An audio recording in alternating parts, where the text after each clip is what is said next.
Were you wishing that Icewind Dale had extra character options? Well, look no further. Today we're going to be reviewing Legends of Frozenfar.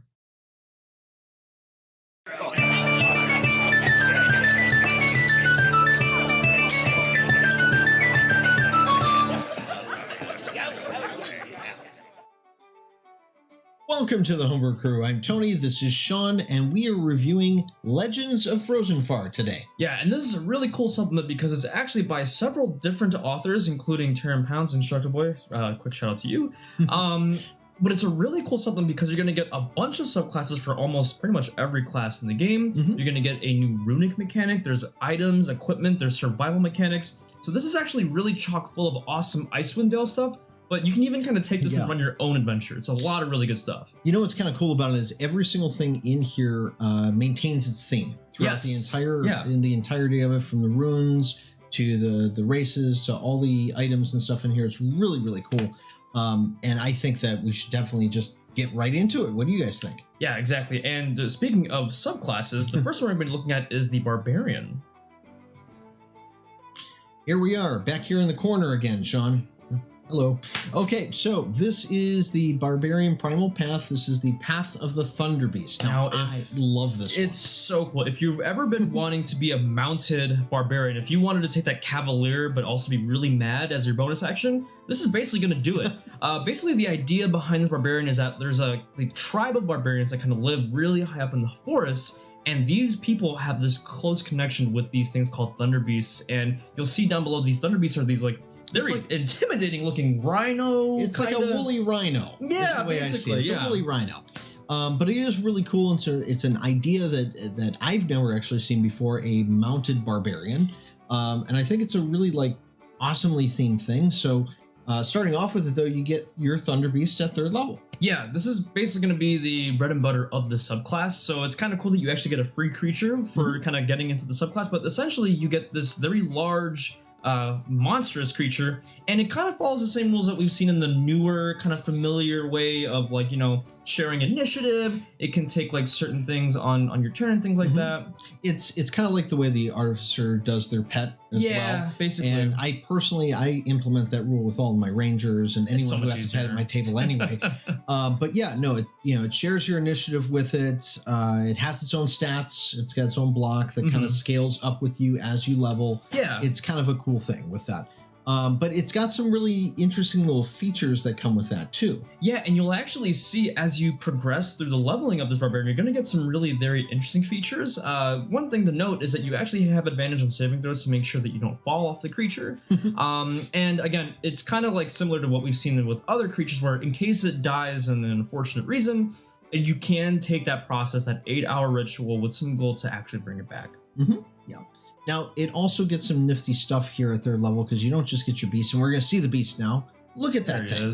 It's menacing. Yes. Look at that. But you also get your Raging Beast feature here at 3rd level as well. And so one thing I kind of noticed is that you kind of share the rage with this creature.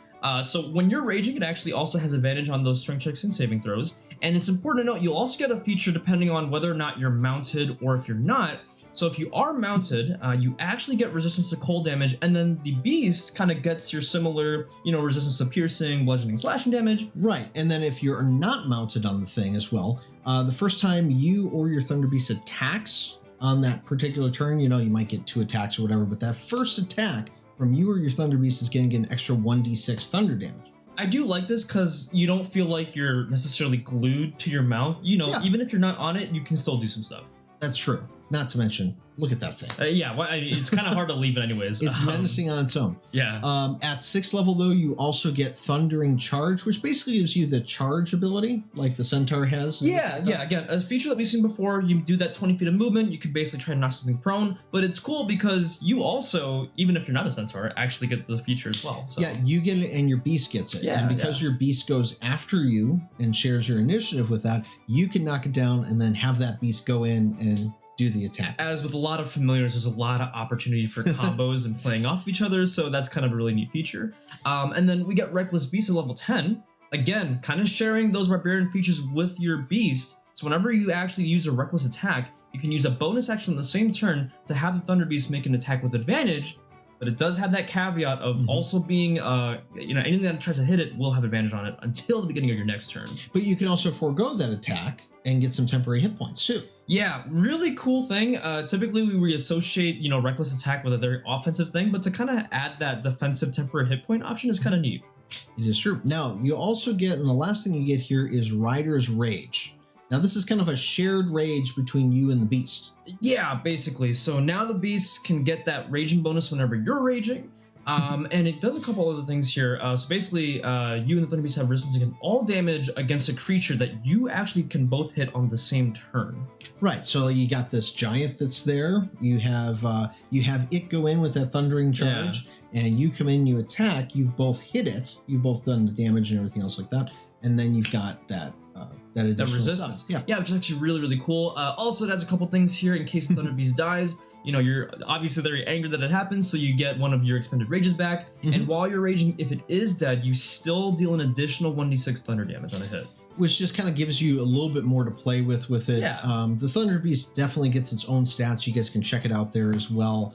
And it's got its natural weapons and all that kind of stuff. But its AC goes up as your proficiency bonus goes up. Yeah. Which is a nice way of adding its AC without like super being overpowered. Yeah, exactly. Honestly, it's really nice to kind of see those Artificer familiar functions coming back with this creature because it kind of makes sense. And again, really, really nicely themed subclass with Barbarian.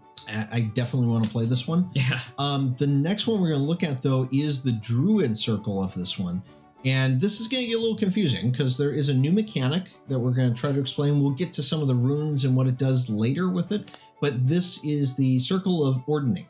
Yeah, think of this as kind of, we're taking that polymorph feature of the Druid, but we're embracing kind of the culture of a giant, really. Yeah, so this kind of has all the different runes and things that you can do with it, and there's certain mechanics with that and what have you.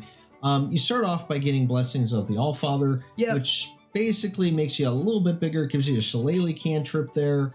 Your hit point maximum increases by 2, and increases by 1 for every level that you gain. Yeah. So it's a little bit of, what's that feature? It's kind of like having the tough feature. The tough feature, right. And this kind of gives you a little bit of a hint that this Druid, surprisingly enough, is actually more of a tankier build compared to, Druids already kind of get that tankiness when they polymorph, but this one, and you'll see with the later features, are going to be very much in the fight, taking and absorbing that damage. Now, a quick little briefing on the runes and how it works, because it took me a minute to understand it.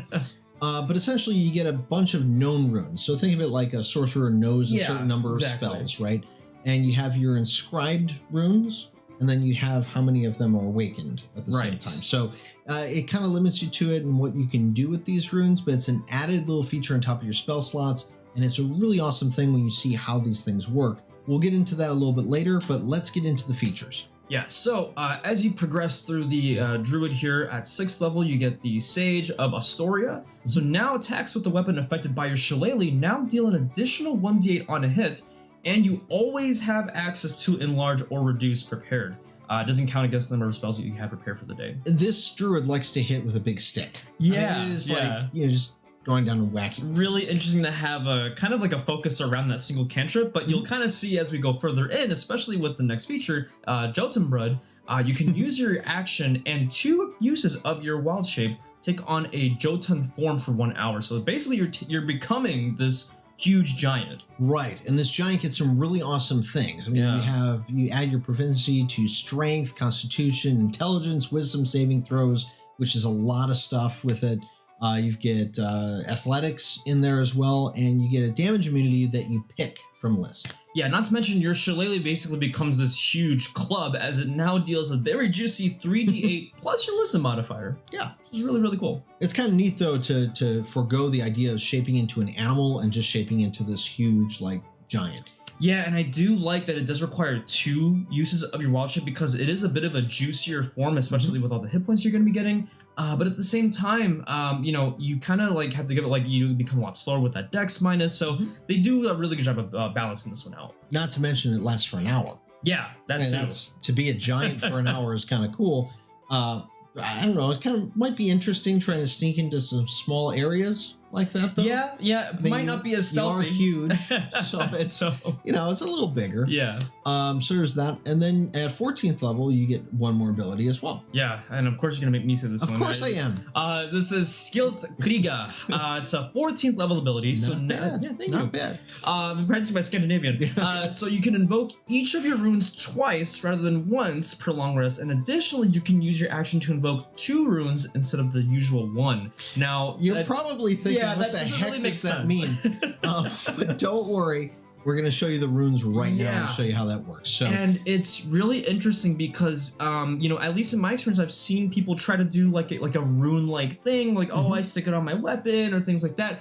But a good chunk of the supplement really focuses on using the runes. And there are several classes that actually focus on using these runes as well. Yeah, there's 3 classes in here for sure that use the runes. There's an artificer, there's a fighter, and then there's the druid. Yep. And each one uses them in specific ways. But essentially with it, you're inscribing the runes on a particular object. Yeah. And it kind of tells you what it can be inscribed onto when you get into the runes with that. You get an ability just for having the rune on there. Yeah. And then you have an awakened ability that you can use as an action or whatever it basically says. It might say bonus action. It might say reaction, but it tells you. Now, initially, it kind of looks confusing, but really, it's kind of like a modified bit of spellcasting because, again, it's kind of like known runes, like having spells known. Right. And, the runes kind of have this, passive ability that will kind of always be on. And then it has, a nice little super ability that you can do, usually once per rest. And some of the runes have prerequisites as well. Yes. And yes, you can put 2 of the same rune on something, but it can't count for the prerequisites. Don't worry, it's not as confusing as it sounds, but let's show you some of the runes. Yeah. All right, so we got a couple of them here. We got Bow, we got Ferd, we got Dew, and we got, what is it, Fell? Yeah, I guess the J is silent. We're guessing the J is silent, but we're just going to kind of go with it. So these are some of the runes here. For example, on Dew, with that, the influence, you need a non-magical weapon in order to put that rune on something. And in order to actually get the Dew rune, you actually have to have 2 additional awakened runes from the giant runic language already. So you kind of have to actually already build up a little bit before you can actually get this one. Right. Yeah, in order to awaken it, you can still have it kind of inscribed in something. Yeah. It just doesn't really... doesn't do anything. Yeah, I know. Isn't that weird? But then the awakened effect, so the effect that's kind of always active with that, do you want to read that on Yeah, so basically your weapons are now magical, and you can actually roll 1 additional damage die whenever you roll a crit. Now you think, okay, well that's fair because it's on a crit, you can roll additional, okay, so I put it in a longsword, I've got another die on top of that, that's kind of cool. But the awakened effect kind of adds something to that as well. Yeah, so essentially when you invoke on the rune, it costs an action, it's up to 60 feet range, but now for an hour, attacks made with the rune now deal an additional 1d6 damage on a hit, and a crit now happens on a 19 or 20. So if you crit, you're doing that 1d6 with that invoked effect, plus you're doing the additional damage die because you crit. So it just kind of stacks on top of itself, and it's really kind of a neat thing. And there are so many different runes in this. There are a lot. It's at least 3 or 4 pages of runes. And there's, I have to admit, I love the fact that there is actually a design for each of these. There's actually a rune for each one. That is some commitment. I think that's really cool. Yeah, and I really like the detail that they did in this supplement because, again, it's kind of like spellcasting where you need a little bit of a material. You have to make sure that the requirements are met. But when you actually read and kind of understand how the runes work, it's actually not that confusing, and they're really, really, really cool. Now, this supplement is definitely something you guys got to pick up. If you want to grab it, you can go pick it up on the DMsGuild. Just search for Legends of Frozenfar. In fact, you don't really need to search for it. Not really, It's right there on the new releases stuff, and it's really, really great. I wanted to thank Indestructoboy for sending this to us because it is a really awesome supplement.